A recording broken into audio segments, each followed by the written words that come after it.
Bonjour tout le monde. Alors aujourd'hui, je fais cette vidéo pour vous parler de la pensée positive. Et si j'ai envie d'en parler, c'est parce que je pense qu'il y a beaucoup de fausses idées autour de cette fameuse pensée.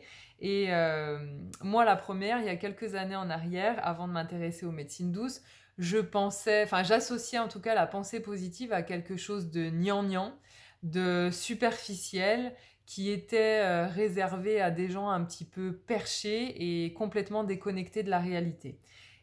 Bon, maintenant ma vision des choses sur ce sujet-là a beaucoup changé, euh, mais je me rends compte que pour certaines personnes, quand on entend parler pensée positive, on se dit oui, bah, c'est quand même bien facile de dire il faut penser positive quand il nous arrive des choses négatives dans la vie.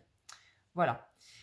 Donc c'est pour ça que j'aimerais en parler et venir vous dire ce que c'est pour moi la pensée positive et surtout ce que ce n'est pas.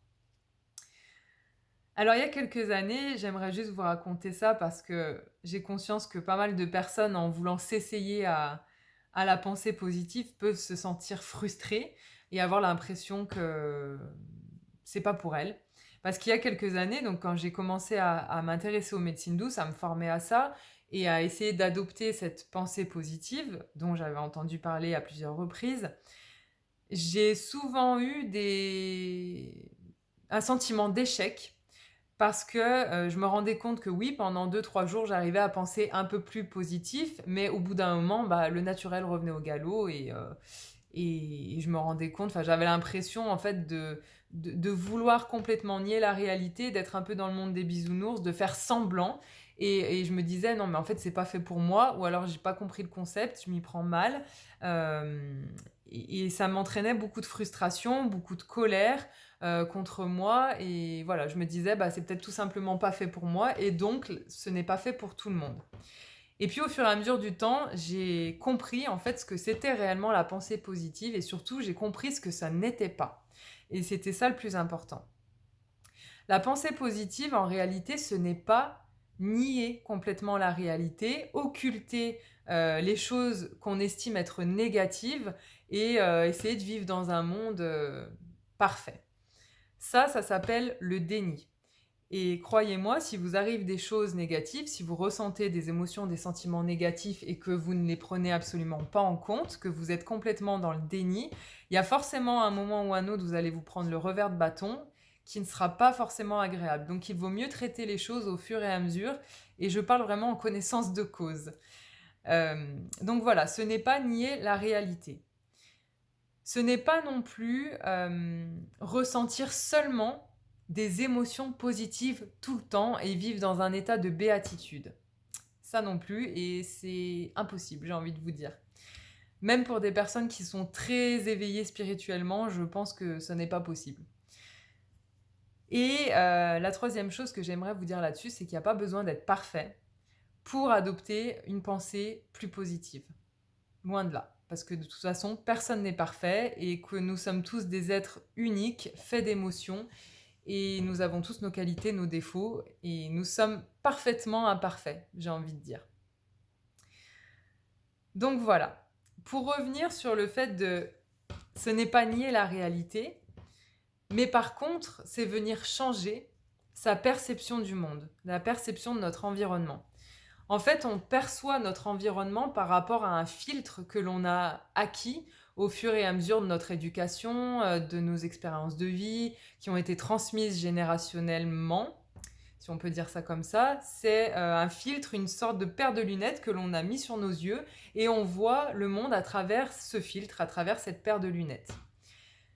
Et si on est heureux dans notre vie, que tout va bien et qu'on n'a pas de soucis particuliers, tant mieux, on peut garder ce filtre-là. Mais quand on se rend compte qu'on n'est pas forcément épanoui dans notre vie, qu'il manque quelque chose, c'est bien de venir essayer de changer sa perception de notre environnement. Parce que bien souvent, on se rend compte qu'on n'est pas forcément heureux parce qu'on n'a pas une bonne perception de notre environnement, qu'on voit les choses de manière complètement erronée, comme si notre correction avait... Comme si on avait besoin d'une autre correction et qu'on n'avait pas changé notre paire de lunettes depuis 20 ans. Donc forcément, on ne voit pas le monde extérieur correctement. Donc là, c'est bien en fait de venir changer sa perception du monde. Et pour ceci, il faut dans un premier temps venir prendre conscience de ce qui ne nous satisfait pas pleinement dans notre vie actuelle. Parce que pour adopter une pensée positive, il faut être bien dans sa vie actuelle. C'est déjà une bonne base, j'ai envie de dire, ou alors en tout cas, il faut essayer d'améliorer sa vie actuelle. Donc, c'est mieux de venir prendre conscience de ce qui nous manque, de ce qui nous fait défaut dans notre quotidien. Donc, prendre conscience des besoins qui ne sont pas comblés, qu'est-ce qui vient me peser, m'alourdir au quotidien et m'empêcher d'être pleinement heureux. Une fois qu'on a pris conscience de ce qui ne nous convenait pas à 100%, on vient essayer de comprendre pourquoi. Pourquoi ça ne nous correspond plus, pourquoi ça ne répond plus à nos besoins ou pas du tout, quels besoins ne sont pas comblés chez nous, et essayer de comprendre vraiment le fond du problème. Là, ça peut être utile de se faire aider par une personne extérieure qui aura un regard neuf sur la situation et qui sera beaucoup plus objective que vous-même. Si vous êtes dans la situation, vous avez du mal à prendre du recul et c'est plus compliqué d'y voir clair. Et une fois que l'on a pris conscience, que l'on a compris pourquoi j'ai du mal à adopter une pensée positive parce que je ne suis pas bien dans ma vie, et bien là, il va falloir passer à l'action. C'est-à-dire par exemple, on se rend compte que notre boulot ne nous épanouit pas pleinement. Il nous manque quelque chose. J'essaie de comprendre pourquoi. Qu'est-ce qu'il me manque? Quels sont les besoins qui ne sont pas comblés chez moi? Et ensuite, je viens passer à l'action en essayant de venir combler les manques ou en tout cas faire les choses d'une autre manière ou voir les choses d'une autre manière afin de me sentir mieux dans ma vie. Parfois, il n'y a pas forcément de choses à changer à proprement parler dans notre environnement, mais c'est nous qui devons changer nous-mêmes. Et pour venir changer nous-mêmes, il faut prendre conscience de ce qui nous pose le plus problème, comprendre pourquoi on en est venu à penser les choses de telle manière, à voir les choses sous cet angle-là, qu'est-ce qui nous a amené à ça, et ensuite venir passer à l'action. Et passer à l'action, ça peut aussi être venir déconstruire notre manière de voir les choses et reconstruire une nouvelle manière d'observer notre environnement, une nouvelle perception de la vie. Et donc je disais aussi, ce n'est pas vivre seulement des émotions positives tout le temps, parce que c'est tout simplement impossible. Et ce serait encore une fois vivre dans le déni. On ne peut pas passer notre vie à ressentir des émotions positives. Il y a forcément des moments où vous allez ressentir des émotions négatives et c'est tout à fait normal.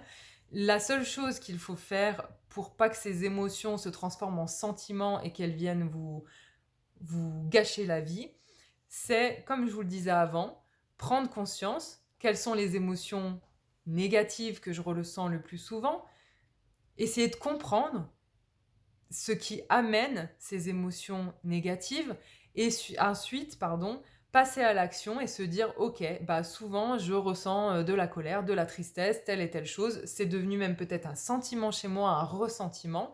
Qu'est-ce que je peux faire pour venir changer ça? Est-ce que je ressens ces émotions négatives parce que je suis en colère contre moi-même, parce que je n'ai pas su gérer les choses correctement, parce que je suis entourée de personnes qui ne me correspondent plus, parce que mon travail ne me correspond plus, etc., etc.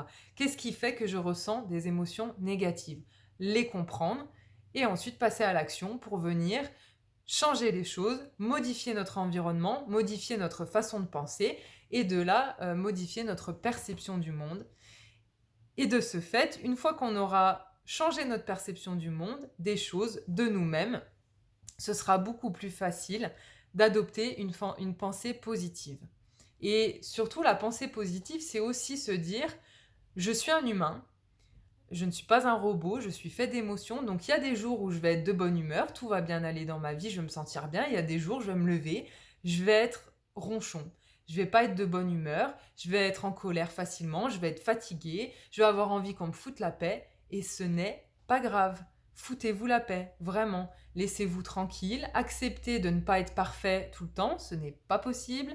Acceptez vos émotions négatives, et là encore une fois, les émotions négatives, il faut vraiment pas les nier. Il faut vraiment en prendre conscience et passer à l'action. J'ai oublié de vous dire ça, c'est aussi important. Quand je vous dis passer à l'action, Ça peut aussi être faire quelque chose pour venir évacuer cette émotion négative.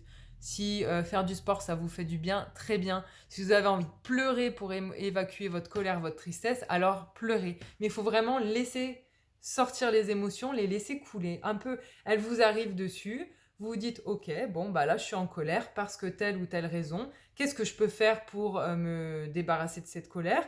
Peut-être rien sur l'instant T. Ok, bah je suis en colère, j'accepte, je râle si besoin, je pleure, je crie toute seule, sans me décharger forcément sur les autres. Et puis après, ça va aller. Et laisser couler cette émotion et revenir au corps, revenir à l'instant présent.